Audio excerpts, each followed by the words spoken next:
Friends, இன்றைக்கி நம்ம வீட்டில் வந்து அரிசி பருப்பு சாதம் செய்யப்படும். அதுக்கு வந்து ஒரு கப் அரிசி, 3/4 கப்பு கம்மியாக வந்து துவரம் பருப்பு. இது ரெண்டையுமே வந்து பாயில் பண்ண லேட் ஆகுன்றதுக்காக நான் ஒரு 10 மினிட்ஸ் ஊற வச்சுருக்கேன். இப்போ பார்க்கலாம். தாளிக்கிறதுக்கு கடுகு, பெருஞ்சீரகம், சிறுஞ்சீரகமும் எடுத்துக்கலாம். நான் வந்து இன்றைக்கி வந்து சின்ன சீரகம் மட்டும் எடுத்துருக்கிறேன். பெரிய சீரகம் போடல, என் பசங்க சாப்பிட மாட்டாங்க.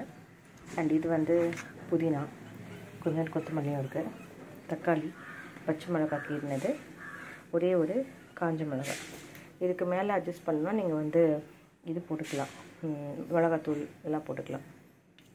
சின்னதாக கட் பண்ணால் ஒரு பல்லாரி எடுத்துக்கிறேன். எப்படி செய்யலான்னு பார்க்கலாம் வாங்க. இது ஒரு ஸ்பூன் வந்து பியூர் நெய் சேர்த்துக்கிறேன். நெய் சேர்க்கறதுனால இன்னும் டேஸ்ட் ஆடடாக இருக்கும், அட்டகாசமாக இருக்கும்.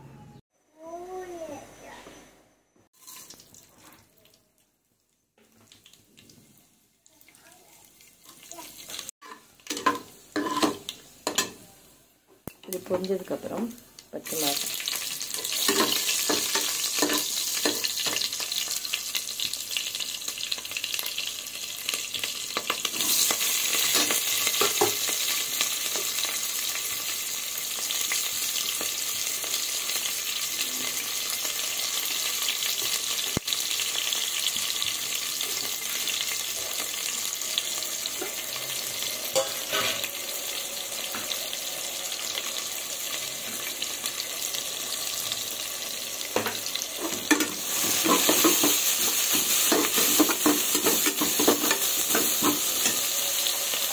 பையனும் உப்பு மஞ்சள் பொடி கேட்டிருக்கான்.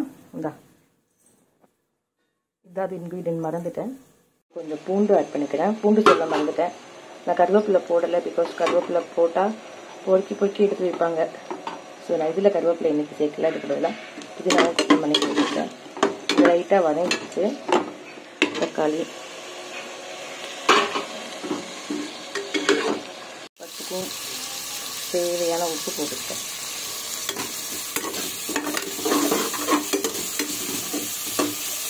தக்காளி வதங்கணும்னு அவசியம் இல்லை.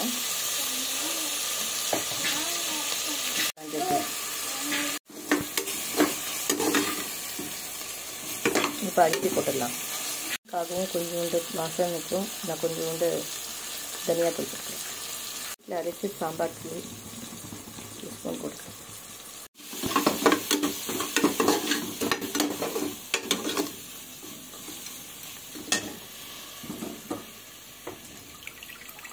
இப்போ அரிசியும் பருப்பும் ஆட் பண்ணிக்கலாம்.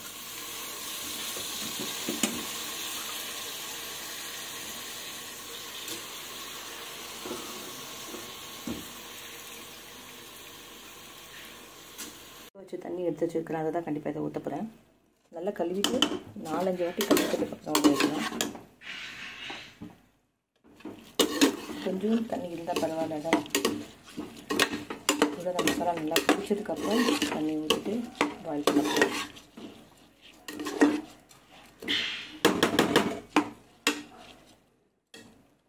4 டம்ளர் தண்ணி விடுறேன்.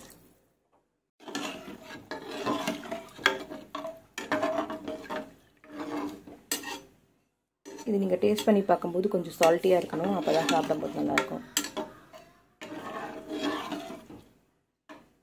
குக்கரில் ஏற்றி நம்ம விசில் விட வேண்டியதுதான்.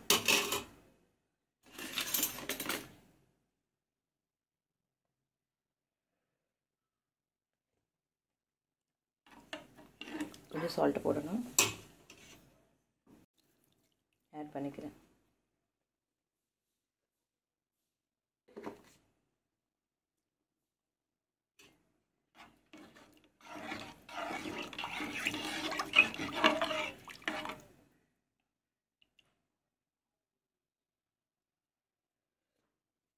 ஓகே, நல்லாயிருக்கு.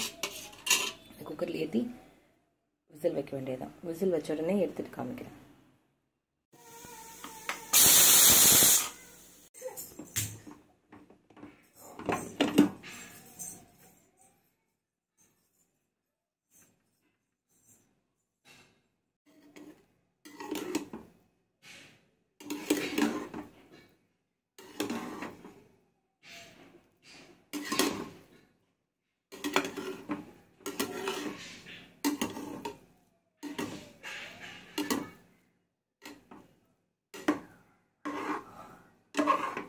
கீழெல்லாம் ஒட்டலை, நல்லா வந்திருக்கு.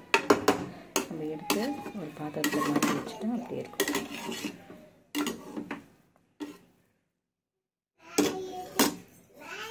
வெந்திருக்கு. நல்லா புழுன்னு அப்படியே ஹாட்டாக அரிசி பருப்பு சாதம் தயார்.